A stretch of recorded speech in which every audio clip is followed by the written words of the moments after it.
Look at a map of Pennsylvania in the first half of the 19th century and you won't see Mapleton. The Pennsylvania Canal was the major means of transport across the state, and it didn't pass through what is now Mapleton. East of town in Jack's Narrows, the canal crossed the Juniata River and followed its northern boundary. It wasn't until the Pennsylvania Railroad laid tracks through the area that local entrepreneurs saw a convenient way to transport the local sand to faraway markets.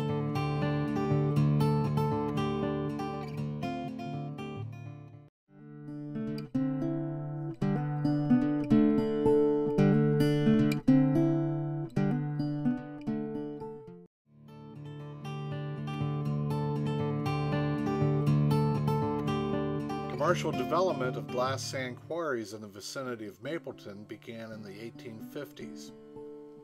A number of plants were established by various owners, including the Southside Plant, Glendower Works, Juniata White Sand Company, Keystone Works, and numerous smaller operations. The Mapleton area contains high-quality deposits of the Oriskany Sandstone. Its low iron and clay content made it an ideal sand for making glass. The growth of this industry led to the establishment of Mapleton and its incorporation in 1866. In 1902, the Pennsylvania Glass Sand Company was created, which in time combined the interests of all Mapleton sand companies into one. The firm constructed the present Keystone plant in 1924. This operation continues today as a producer of high-quality sand products. The Oriskany Sandstone is found in outcroppings on the west side of Jack's Mountain. Famous American painter Thomas Moran once created a scene that shows the beauty of these outcroppings. At higher elevations of Stone and Jack's Mountain are found deposits of the Tuscarora Quartzite sandstone. Unlike the Oriskany, the Tuscarora is a very hard, weather-resistant rock that is not suitable for the production of glass. However, as the giant steel mills of Pittsburgh ramped up production at the end of the 19th century, the demand for refractory brick grew.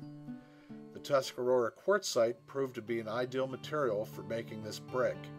Numerous quarries were developed on Stone Mountain that stands above the town. Rock was transported to the silica brick operations of Mount Union along tracks with carts pulled by mules. In later years, small steam locomotives were used to convey the sandstone. With the demise of the steel industry in Pennsylvania, these quarries ceased to operate. However, the many trails left behind where sandstone was once transported provide numerous opportunities for hiking. The railroads and sand industries brought prosperity to the community. With the rail station, the Pennsylvania Railroad made numerous daily stops to town. A hotel was built along with various stores, a bank, and Parker's soda shop. Mapleton even had its own newspaper and bank. Some stores like Andrew's Feed Mill have been in operation for over 100 years.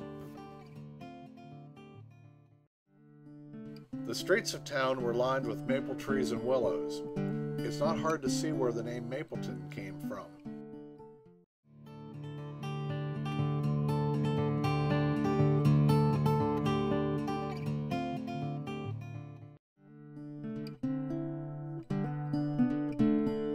Like many small towns of the time, Mapleton had a baseball team and a community band.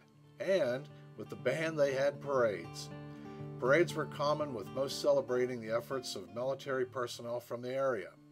Veterans were honored at the Triangle in town with parades and an honor roll recognizing those who served in World War II. For a small town, Mapleton saw many of its citizens volunteer to serve their country. Time took its toll on the original honor roll. In 2014, the Mapleton Historical Society unveiled a new one.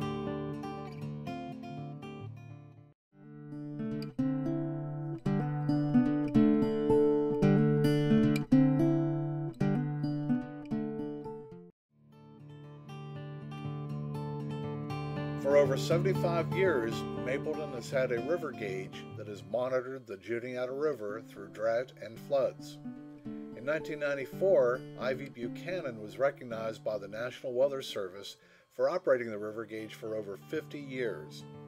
The gauge is still operational and reports real-time data on river water levels. The town also has a professional weather station that reports weather conditions to the Weather Channel, where results can be seen on television and the internet. With today's communications technology, it's hard to believe that at one time, most towns in the area only picked up television stations from Altoona and Johnstown.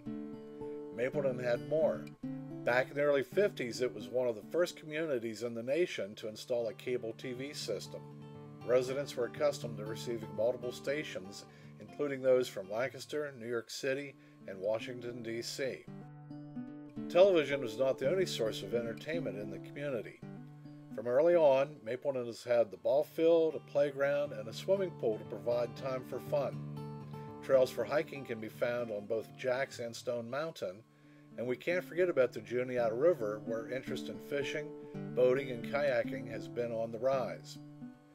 Take a hike up to what the local residents call the Peak, and look down through Jack's Narrows. This is the deepest canyon in Pennsylvania. Mapleton still has a certain charm when it comes to special events. For over 100 years, on Memorial Day, the citizens have honored not only the veterans, but all who have lived in the community. Hundreds march from town along a 1-mile route to the IOOF cemetery. It's quite an event. If you want to see what a small town celebration is like, be sure to visit. This presentation is just an introduction to a larger video that's in the works.